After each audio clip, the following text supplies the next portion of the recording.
নমস্কার, শুভ সন্ধ্যা। নিউজ ভ্যানগার্ডের পর্দায় সকলকে স্বাগত। এই মুহূর্তে আপনাদের সাথে আমি রয়েছি শতাব্দী। চোখ রাখবো এখনকার গুরুত্বপূর্ণ সংবাদের দিকে। কেন্দ্রীয় সরকার কৃষকদের সাথে আর্থিক বঞ্চনা করছে, সেই বঞ্চনার প্রতিবাদ দীর্ঘদিনের, যা কিনা কেন্দ্রীয় সরকার কৃষকদের বঞ্চনার অভিযোগ তুলেছেন সংযুক্ত কিষাণ মোর্চা।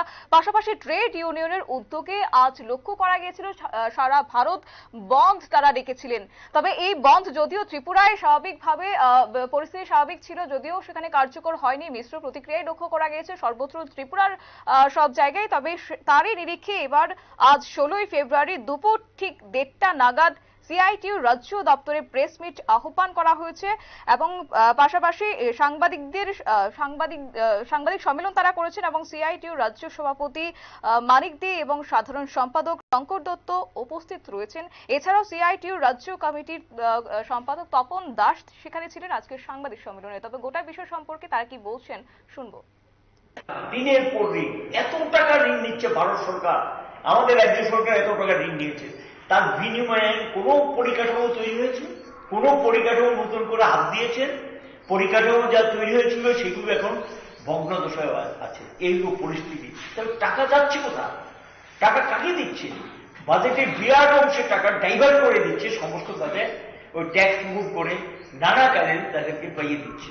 এবং এই যে ধরুন এই হেলথ ইন্স্যুরেন্স স্কিমের নামে এগুলো যেগুলি করছে, সমস্ত বীমা কোম্পানিগুলো বেসরকারি কোম্পানিগুলোকে কোটি কোটি টাকা পাওয়ার জন্য রাস্তা করেছে। কিন্তু আপনি যখন হাসপাতালে যান চিকিৎসার জন্য, এই যে বিভিন্ন স্কিমগুলো ওষুধ পায়, ইএসআই একটা স্কিম, বিশাল পরিমাণ টাকা পড়েছে। ইএসআই স্কিমে আমাদের রাজ্যে একটা হাসপাতাল, বড় হাসপাতাল হওয়ার কথা এখন হয়নি, এবং সেই হাসপাতালে যারা যায় এখন, যেটা ছোট্ট একটা আছে, এখানে যখন যায় ওষুধের দোকানে গেলে ওষুধ নেই। কেন এটা হবে? এখান থেকে কিন্তু সেন্ট্রাল গভর্নমেন্ট আমাদের কাছে খবর 60,000 কোটি টাকা জমানো টাকা এখান থেকে হাতিয়ে নিয়েছে, সরিয়ে অন্য খাতে গিয়ে খরচ করে দিয়েছে এই স্কিমে।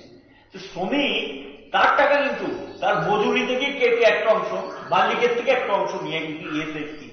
এটা এমন না যে গভর্নমেন্টের এখানে টাকা, এটা কিন্তু তাদের প্রাপ্য অধিকার, এই টাকাটা পর্যন্ত পায় না। এই পরিস্থিতি চলছে এবং এই পরিস্থিতি আজকে নিষ্কৃতি পাওয়ার জন্য এই আন্দোলন। যদি নীতি না পাল্টায়, আমরা খুব শর্ট টাইমের মধ্যে দিল্লিতে ট্রেড ইউনিয়নগুলো বসে হয়তো আমাদের এই স্লোগান দিতে হবে, সরকার পাল্টাও। কারণ এই দাবিগুলো সব অর্থনৈতিক দাবি দেওয়ার কথা আমি বলছি। এটা মানুষের জীবন জীবিকার সমস্যা, দেশবাসীর সমস্যা, মানুষের সমস্যা। এই যে নীতিতে বেকার বাড়ায়, যে নীতিতে দারিদ্রতা বাড়ায়, যে নীতিতে মানুষকে না খেয়ে রাখতে ঘুমাতে হয়, যে নীতিতে অনাহারে মানুষ মারা যায়, যে নীতিতে বাচ্চা বিক্রি করতে হয় অনাহারি মা, সেই নীতির যদি পরিবর্তন না ঘটায়, এই নীতির পরিবর্তন না ঘটালে রাজনৈতিক পরিবর্তনের স্লোগানে আমাদের নামতে হবে। এবং রাজনীতি, যেই রাজনীতি এই যে সমস্যাগুলো জন্ম দেয়, সৃষ্টি করে এবং বাড়িয়ে তুলে, সেই রাজনীতিকে পরিবর্তন করে একটা সুস্থ সমাজ এবং সুস্থ দেশ, এটা ভালো দেশ ন্যূনতম মানুষের সমস্যাগুলো ভাববে, মানুষের অধিকার, সম্মান, মর্যাদা, ইজ্জত ফিরিয়ে দেবে এবং আইনের শাসনটা থাকবে। এই ধরনের একটা অবস্থা তৈরি করার জন্য আমাদের রাস্তার আন্দোলন চলবে এবং এই আন্দোলন আমরা চালিয়ে যাব।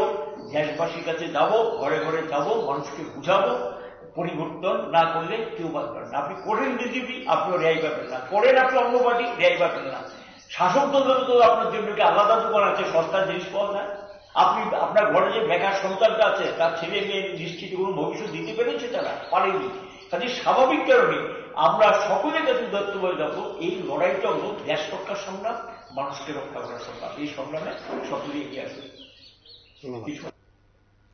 আপনারা শুনলেন তাদের বক্তব্য। অর্থাৎ আজ সিআইটিইউর রাজ্য দপ্তরে সাংবাদিক সম্মেলনের আয়োজন করা হয়েছে বামপন্থী এবং ট্রেড ইউনিয়নের তরফ থেকে যৌথ উদ্যোগে, এবং শ্রমিক এবং কৃষকদের স্বার্থে সংশ্লিষ্ট বিষয়ে আজকে সাংবাদিক সম্মেলন করেছেন। বিশেষ করে কেন্দ্রীয় সরকার যে কৃষকদের প্রতি বঞ্চনা, সেই বঞ্চনার অভিযোগ তারা আজ তুলে ধরেছেন। নিয়ে নিচ্ছে ছোট্ট একটি বিজ্ঞাপন বিরতির সঙ্গে থাকুন।